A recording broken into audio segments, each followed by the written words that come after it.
Добре дојдовте на новото Едуино видеоупатство.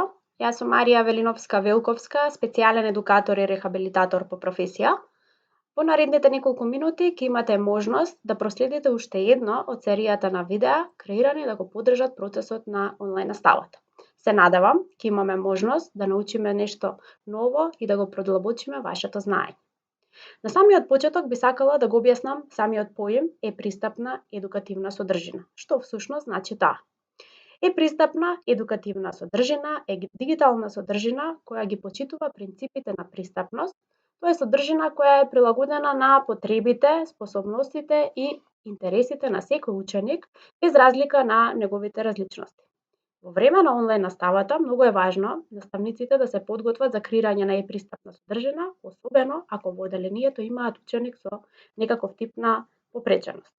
Учениците со попреченост имаат потреба од прилагодување на содржината на нивните способности, но и презентирање на училишното градиво треба да биде на еден интересен, привлечен начин кој ќе го задржи нивното внимание. Во ова видеоупатство ќе ви презентирам како да изработите пристапна содржина за ученик со одреден тип на попреченост во програмата PowerPoint. Што треба да направите, односно кој е патот до подготовка на една пристапна содржина, односно кој е првиот чекор, секако треба да изберете тема. Темата, изборот на тема ќе ви зависи од вашиот наставен предмет кој што го предавате и многу важно, голем акцент ставете на самите интереси на ученикот. Ако предавате математика и земате, например, тема собирање и одземање, а детето знаете дека во домот многу сака да игра со своите топки, во содржината, значи ќе вметнете одредени елементи кои што ќе го содржат самиот поим топка. Што е друго многу важно? Важно е за кого е наменета активноста, односно кој тип на попреченост има ученикот, бидејќи од тоа ќе зависи кои прилагодувања и приспособувања ќе ги направите во самата содржина. Секако, имајте го во предвид возраста и полот на ученикот. Во PowerPoint може да направите пристапна содржина која што ќе биде прикажана како приказна, ќе биде прикажана како презентација или пак можеби квиз. Изборот е ваш, во зависност од тоа што сакате да прикажете. Кој е вториот чекор до креирање на пристапна содржина? Секако е да направите листа на поими кои ќе ги користите во активноста. Пример, ако работите на тема фарма, многу е важно однапред да знаете кои животни ќе ги вметнете во активност. Знаеме дека има голем број на животни, ако отворите на интернет, се со цел да се скрати времето на пребарување, добро е да си направите една ваква листа. Потоа, симнете ги од интернет соодветните слики и поими кои што ви се потребни и ставете ги во еден фолдер на вашиот десктоп кој што ќе си го именувате како слики. Ова е начинот како помалку време да потрошите, а да стигнете до целта. Нешто што е многу важно е да направите листа на поими или реченици за кои ќе направите аудио снимка. Ќе видите во овие пристапни содржини можно често се користат и звуци. Самиот компјутер ги има, меѓутоа ако сакате дополнително да вметнете звук, добро е да го направите тоа со ваша аудио снимка. Искористете го мобилниот телефон за снимање на аудио, сега е многу лесно, само со едно поврзување, значи може да префрлите се она што ви е во телефонот на вашиот компјутер.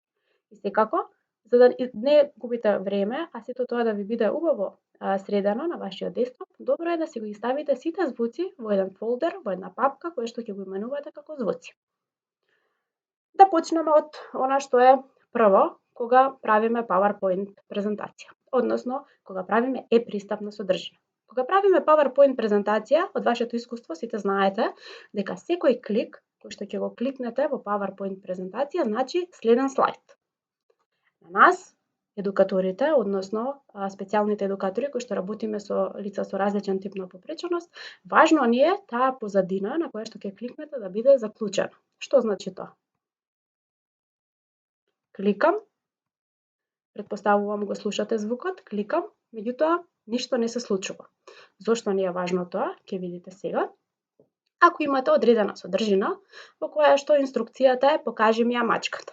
Имате ученици кои што многу не се спретни во своите раце, односно имаат тешкотии во моториката на рацете, сакајќи да стигнат до кај мачката, ќе кликнат некаде блиску до мачката и наместо да добијат точен одговор, тие ќе добијат следен слайд на кој што има некоја друга содржина, во случајот празен слайд. Или пак имаме ученици кои што имаат намалено внимание, не ја ни дослушале, не ја ни допрочитале инструкцијата, веднаш кликаат на слайдот и повторно добиваат следен слайд кој што не е всушност одговорот. Имаме ученици кои што, нели, ќе кликнат и неточен одговор и повторно ќе дојдат до истата ситуација. За да го спречиме ова и да добиеме поголема можност за да ученикот самостојно работи на самата презентација, добро е да ја заклучиме самата позадина. Како се прави тоа? Ќе ви покажам сега. Значи, потребен ни е еден бел, чист слайд. Одиме во делот Insert, Shapes, односно форми, и го бираме правоаголникот. Со избор на правоаголникот, цртаме една позадина која што е голема исто колку и самиот слайд. Компјутерот секогаш ја избира прво сината боја, за тоа подоцна ќе дискутираме. Сега што е важно да направиме за таа да биде заклучена? Кликаме. Секогаш кога работите во PowerPoint, ако сакате да ставите било каква функција, многу важно е да кликнете на самиот објект на кој што сакате да внесете одредена функција. Во случајов сакам да променам, односно да направам заклучена позадина, кликам на позадината, одам во Insert, во делот Action и тука ме прашува што сакам да се случи кога ќе кликнам со маусот. Значи, избрано е ништо, јас сакам ништо да не се случи, меѓутоа ќе ставам секогаш кога ќе кликнам на позадината некој си звук од изборот на звуци кој што го има во самиот компјутер, кој што ќе ми најави дека сум кликнала погрешно. И секако, значи сината боја е убава боја, меѓутоа кога работиме со ученици со попреченост, таа треба да биде неутрална, прилагодена на нивните потреби, значи може таа да се промени во зависност од самиот тип на попреченост, може да биде и бела. За да провериме дали сме заклучиле презентацијата, односно позадината, одиме во Slideshow и проверуваме. Се надевам го слушате звукот што го слушам и јас. Кликам, меѓутоа ништо не се случува. На тој начин сме го совладале првиот чекор заклучување на позадина. Меѓутоа, не секогаш е потребно само да ни биде заклучена позадината, некогаш е потребно да заклучиме и одредени објекти, повторно да се заштитиме, нели, од оние фрустрирачки моменти дека кликнавме и се случи нешто што не сакавме да се случи. Заклучувањето на елементите, односно на објектите на самата површина, на самата презентација, се прави на истиот начин како и позадината. Разликата е во тоа што само треба да кликнете на објектот што сакате да го заклучите.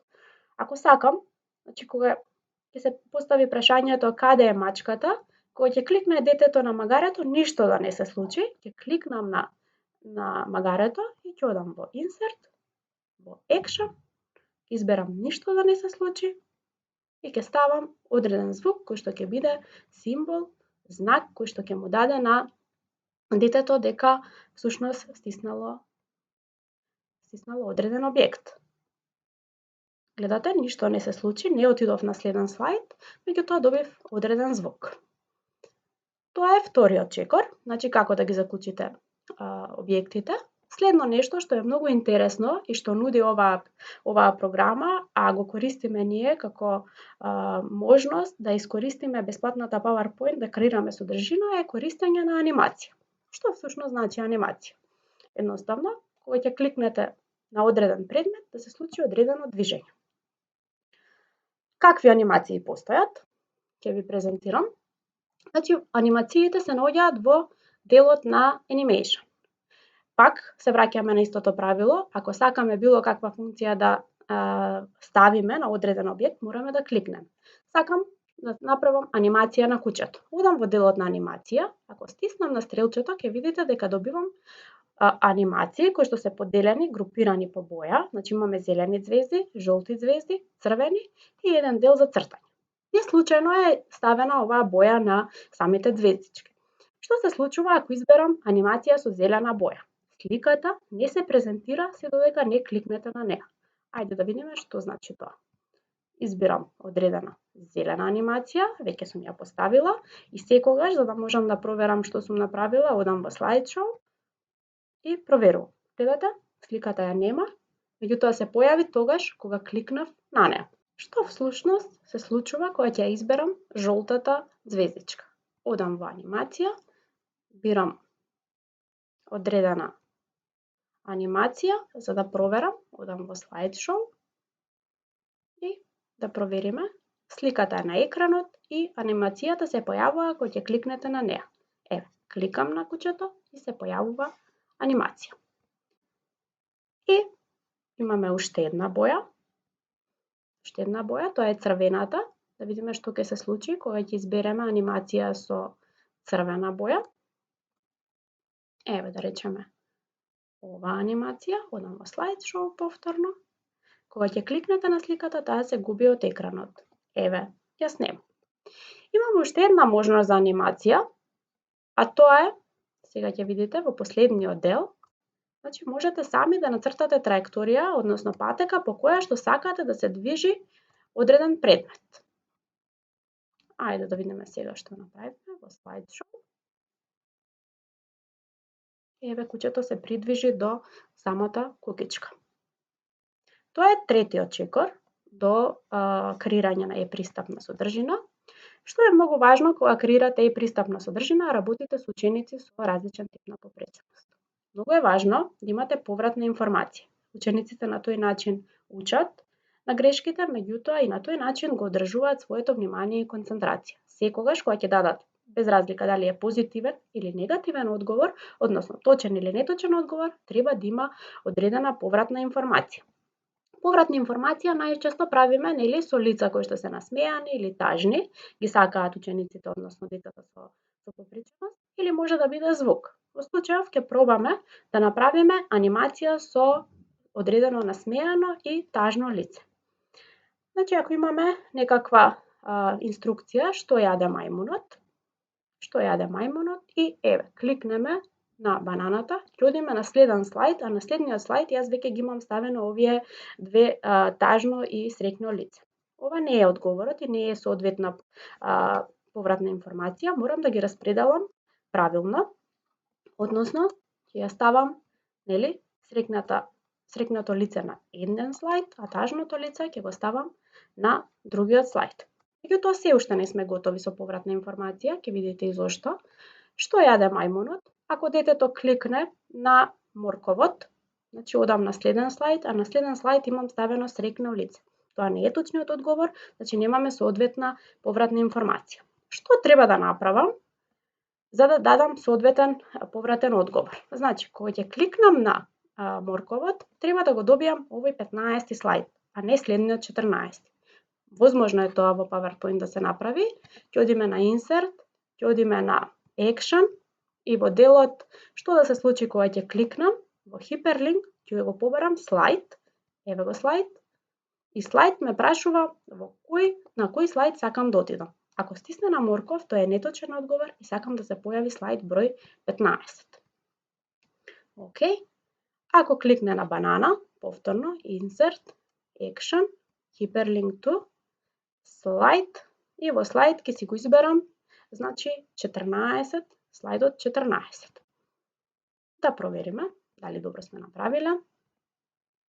Што јаде мајмунот? Детето ако погреши и притисне морков, добива тажна фаца. Меѓутоа, повторно не сме направиле до крај добро, бидејќи не одговорило точно, треба да го повториме уште еднаш прашањето. Ако кликнам било каде, ќе отидам на следен слайд кој што не е повторно прашањето. Затоа ќе направам следно. На тажното лице, бидејќи е последен слайд, ќе одам во Insert, ќе одам во Action, во Hyperlink, слайд и ќе кажам кога ќе кликне на тажното лице да ме врати повторно на 13. За да може детето повторно да одговори на прашањето. Ајде да провериме сега дали добро го направив. Значи, што јаде мајмунот? Мајмунот јаде морков, тоа е неточен одговор. Кликам и повторно ме враќа, нели, да одговорам дека јаде банана, а тоа е точен одговор. На овој начин вие сте подготвени да креирате е-пристапна содржина која што ќе изгледа во зависност од потребите, способностите и интересите на учениците и секако од вашата креативност. За крај да видиме една така наречена испрограмирана пристапна содржина, како изгледа. Одиме во слайдшо и прашањето што јаде кучето? Кучето јаде банана, тоа е неточен одговор. Се враќаме повторно, што јаде кучето? Кучето јаде коска. Тоа е точниот одговор. На овој начин можете да подготвите пристапна содржина, која што повторно ќе речам, зависи од тоа за каков ученик, односно ученик со каков тип на попреченост ќе изработувате, кои се неговите способности, интереси и секако ќе зависи многу од вашата креативност.